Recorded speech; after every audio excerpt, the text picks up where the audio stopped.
Hi class, and welcome to part 3 of Building Envelopes in HVAC. This section is on thermal bridges. All right, so we went over heat transfer and the two main ways that we measure that in terms of R value or thermal resistance versus the U factor, the inverse of the R value.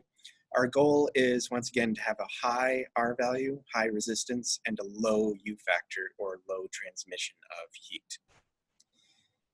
All right, so heat transmission doesn't just occur in a straight line out of a building, right? If we have a wall, there's usually some framing elements of it, some of which are denser and conduct heat more readily. All right, so here's basically a code baseline wall, if you will. And on the exterior, we have 1/2 inch of OSB, oriented strand board.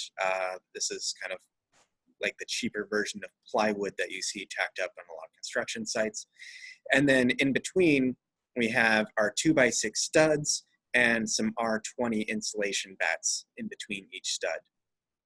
And then on the inside, we have our drywall or 5/8 inch gypsum. So the code might call for just R20 bats, but that doesn't mean that it's an R20 wall. And I like to use a program called Therm. It's a free program out of Lawrence Berkeley National Lab. You can Google it and download it on your own, where then you can kind of build in each of these different components and see what the actual U value of the overall assembly is going to be. In this case, because we have so much more transmission happening through our 2x6 studs, because they're a lot denser than the insulation bats, our overall R value actually ends up at R18. So the code might call this R20 wall. In reality, what we're getting is closer to R18. All right, and that really matters, especially around kind of corners and such where we have high amounts of transmission from the outdoors to the indoors. And there are different thermal breaks that we can add in, some of which are required, in terms of adding continuous insulation on the outside of various footings, around slabs, etc. And it may seem a bit excessive to try and batten up every corner, make sure we make very even transitions of insulation values around various components. But it can have a very large impact both on the energy usage, but also the structural integrity as well as mold growth within building components. So here's an example of a site that our lab analyzed outside of Twin Falls. The outdoor conditions were, it was -2 degrees Fahrenheit, pretty chilly day, and relative humidity of 34%. Inside, it was 68 degrees, and our dew point was at 36 degrees Fahrenheit. And you can see at a certain point, once again, this is using Therm, we could track where that 36-degree temperature is happening. And at that point, we have condensation, right? The effect of when you have ice in a glass of water and all the moisture in the air clings to that and you get dew forming. Well, this is happening in this layer right here.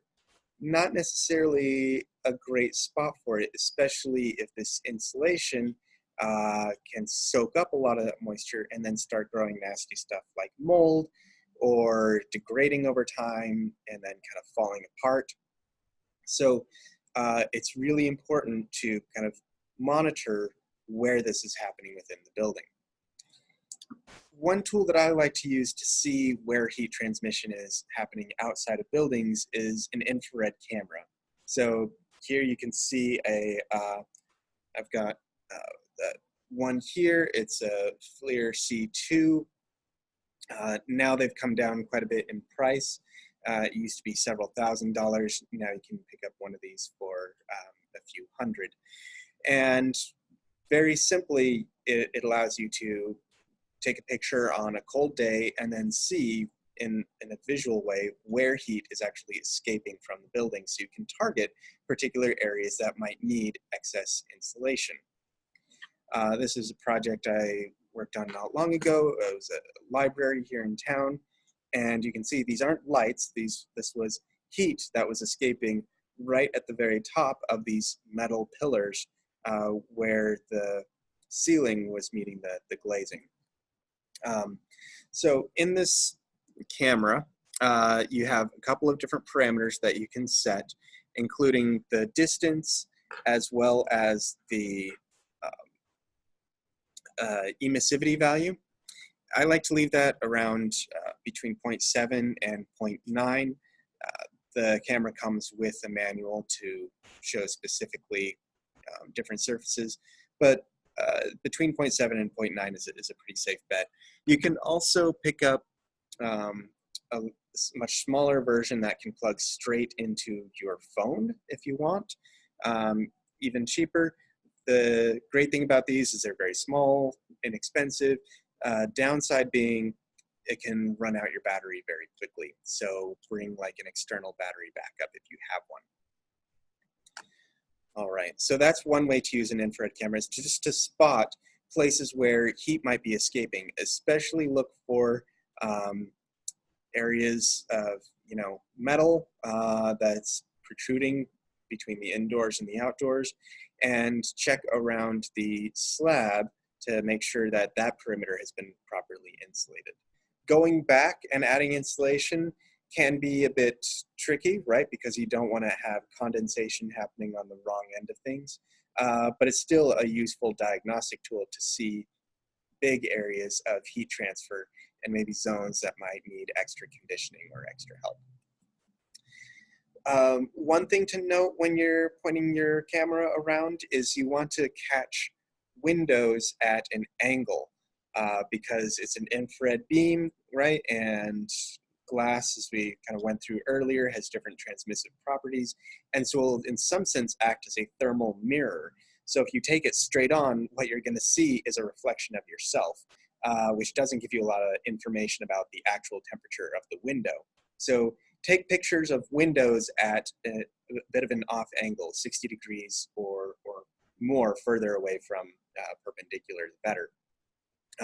Also concentrate on the window frames, which are often the biggest conductors of heat. And sometimes you'll have somebody sitting in an office and they'll say, boy, it's really drafty in this space. I feel a lot of cold air coming through the window. You might have some infiltration happening there, right? The seals around the windows might be a bit old and you actually have air passing through, but not necessarily. And this is something Dr. Gardner has pointed out to me before, is that this can be perfectly well sealed, but what happens is you end up with some convective air currents, right? You've got a very cold surface temperature here, and so you have air basically sticking against this window, and as air cools right next to the window, of course, it gets denser, it falls, and you end up with an air current. And so people will feel literally a breeze coming off the window. It might be very slight, but it is there, and they'll complain that the window is drafty, and the facility manager will say, trust me, it's not. I've double caulked these seals, they're great, but the effect that they're feeling is quite real, and it's coming from this convection of a cold surface. And I would say this is an argument against single pane windows. So once again, I'm using the program Therm combined with the other Berkeley program, Windows 7.7, where it has a library of different glass and window constructions within it. There is a set of conditions where you can do testing on them, virtual testing, if you will, where the outdoor air temperature is set at 0 degrees and the indoor air temperature is 70 degrees. And you're looking at the steady state heat transfer going through this glass. Right, that's where we get our U values and our R values. So in this particular instance, looking at a clear single pane window, the indoor surface temperature is 15 degrees. Awfully cold from a thermal comfort perspective, plus we're probably getting some of those indoor convection cells coming off of it. If we add a double pane to it, our first surface temperature might drop a little bit, but further in, now this is the glass that the person inside is experiencing. They're experiencing a temperature of 45 degrees, much better. If we were to add even a third pane, the indoor surface temperature on this interior pane of glass is now 62 degrees, right? Same outdoor conditions, but by adding in extra panes of glass, sealing, some argon in there, we get much more comfortable conditions. And so there has been an uptick in installations of secondary glazing systems, which are basically adding in a virtual third or second pane window on the interior of spaces, a thin pane of glass, so not changing the structure of the window much, but adding an extra air gap and a third pane of glass, which can add significantly to the comfort of the indoor space and really reduce your heating and cooling needs.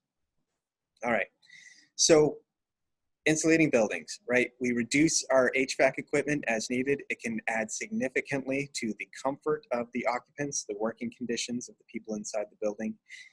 Adding more insulation can also reduce noise transmission, especially if you're looking at auditing a hotel or a multifamily building.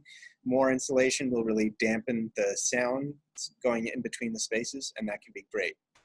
Last but not least, the details of how you're adding that insulation really matter. You want to be looking for where that condensation point is occurring, and especially where your air and vapor barriers are going to be. And that's what we'll be talking about in the next round. We'll be going over air and water transmission through walls and the building envelope. So hope you'll join me then. I'll see you there.